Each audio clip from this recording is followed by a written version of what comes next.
Today I'm going to talk about Susie and why she's the perfect kitty. Hi there, friends. I've got another review today. I will be talking about the book Elantris by Brandon Sanderson and what I liked and didn't like about it. So, first off, Elantris is a city that was once sort of the city of the gods. It was very bright and shiny and pretty and magical, and basically people would randomly wake up and have this like blessing bestowed upon them basically, where they would wake up and they would have glowing skin and shiny white hair and be glorious and beautiful and the ability to do magic, like seemingly immortal, endurance, all this amazing stuff. And then they would go to this magical, beautiful city, Elantris. But 10 years before our story starts, that completely changed. Something happened and all of the magic seems to have gotten sucked out or something. It's just gone. And so all of the people who had previously had this blessing are now suddenly seemingly cursed to almost be kind of zombies. They are like mentally still there, but their bodies are sort of dead.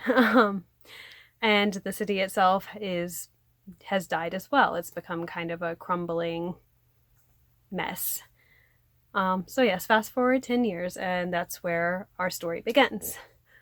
It starts with a prince of the kingdom that has formed outside of Elantris now that Elantris has fallen.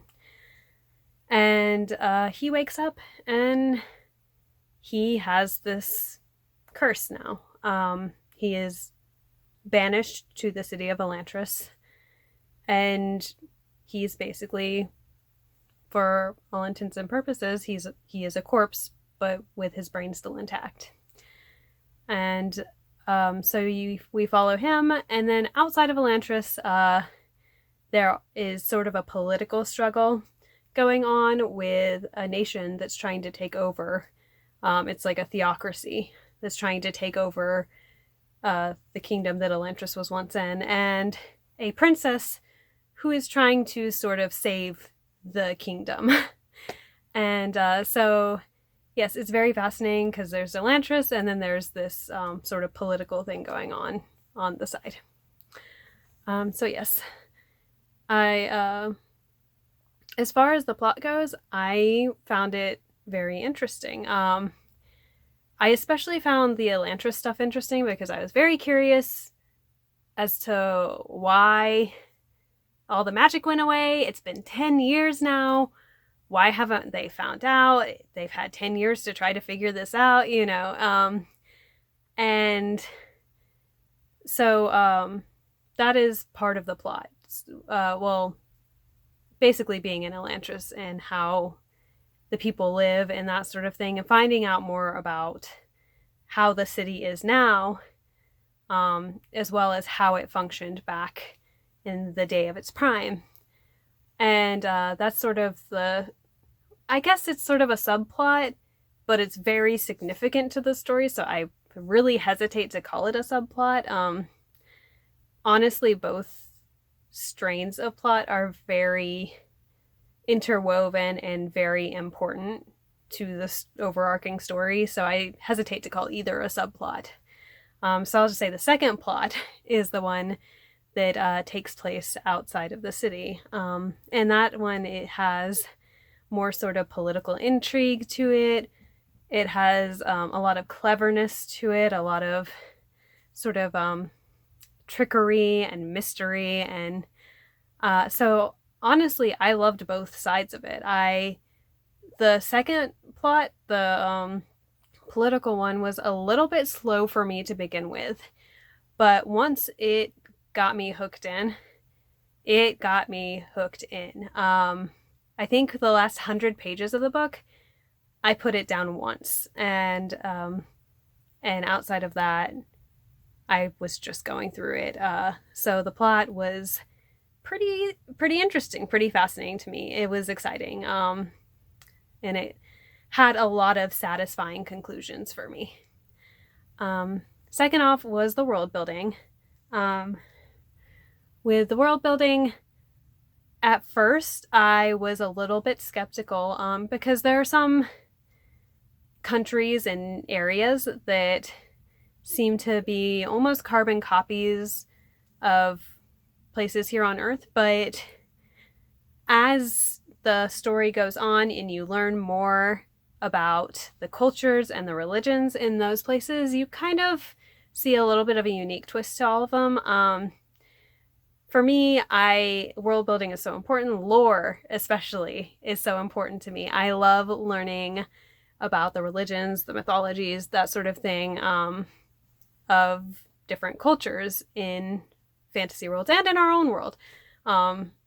Like that's just so exciting for me. And to have a book where there is this obvious theocracy who is trying to take over essentially the world, and to have a little bit of the discussion of the faith of the world before this religion swept in was very fun for me. I really enjoyed it. The only complaint I have about the world building is that there was only one book in this world. So I guess that doesn't count as a complaint. I want more of it. And so yes, I really enjoyed the world building, both in the local area where the story takes place and outside of it. They were both very enjoyable to me. For me, unfortunately, the weakest part was the characters. I still enjoyed them for the most part. We follow three main characters. One is the prince of a kingdom, the one who is cursed. And he is very likable, he's very charming, he's very diplomatic, he's very everything. And at first I really I was like, oh, I like this guy. But then as he kept sort of existing in his perfection despite the curse, it was kind of like, okay. But I hate the term Mary Sue, but at the same time, I feel like that's how a lot of modern audiences would describe him. He had a couple of flaws, but one of them, it was like, at one point he had it, but then because of the curse, it didn't matter, and then apparently even with the curse it didn't matter later on, things like that. So I found that character frustrating because of that. The second main character is named Serene, and she was a princess who was basically she was betrothed to the prince and had to fulfill her marriage contract to him, even though he had been sort of exiled into the city. And she was not informed that he was actually exiled to the city. She was told that he died. And with her, I ended up I guess I had a little bit of the opposite effect with her. At the beginning, I didn't like her at all. I thought she was very obnoxious. She was very much like I'm a strong woman and I don't need anyone, I'm so smart, I'm so clever, I'm so good at things, and all these women around me are just so foolish and so shy and so quiet, and I'm so much better. And it really it annoyed me. I was like, okay, so basically she is just a stereotype. She is that's what it seemed like at first. Her character does grow to be more than that. There are a few instances where it calls back to that, and I'm later on in the book, and I was just like, no, we got past this. We're better than this every single time. But I still found her character frustrating in the end for other reasons as well as this one. And then the final character, which is probably the one that I found most interesting in the end and most satisfying in the end, was named Hrathen. And he was like the head honcho priest of this religion that is trying to come take over the kingdom. And he has very interesting development, very interesting motives. Getting to be inside his head is fun. At first, it was the same problem of, oh, hey, here's this stereotype, and we're in his head, and he thinks he's so right, and he thinks he's so great, and he thinks he... And so at first he was also a little obnoxious. But yes, so he does end up having a good arc, and he is probably the one out of the three characters, the one that I ended up the most happy with, even if he still wasn't necessarily the one I liked most as a person. But yes, I would consider the characters the weakest point because they were very cliche at times. And it wasn't something awful. It wasn't something that, made the story unreadable, but it was definitely the least pleasing part of the story for me, personally. So yes, overall, I was very pleased with this book.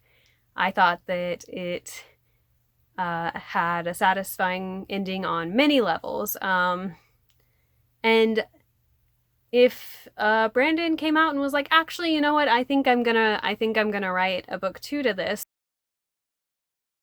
then I would be happy. I would be excited. Like, I know that sometimes whenever a standalone book happens and the author comes out and it's like, actually, I think I'm gonna keep with that, some people get mad. This book, I would not get mad.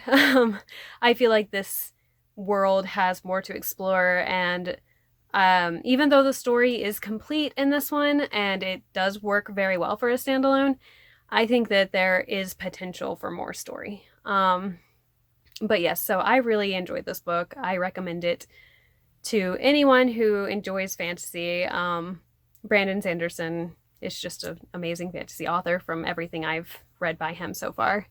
And Elantris is no exception. So yes, I hope that you found this review helpful, and I will see you around.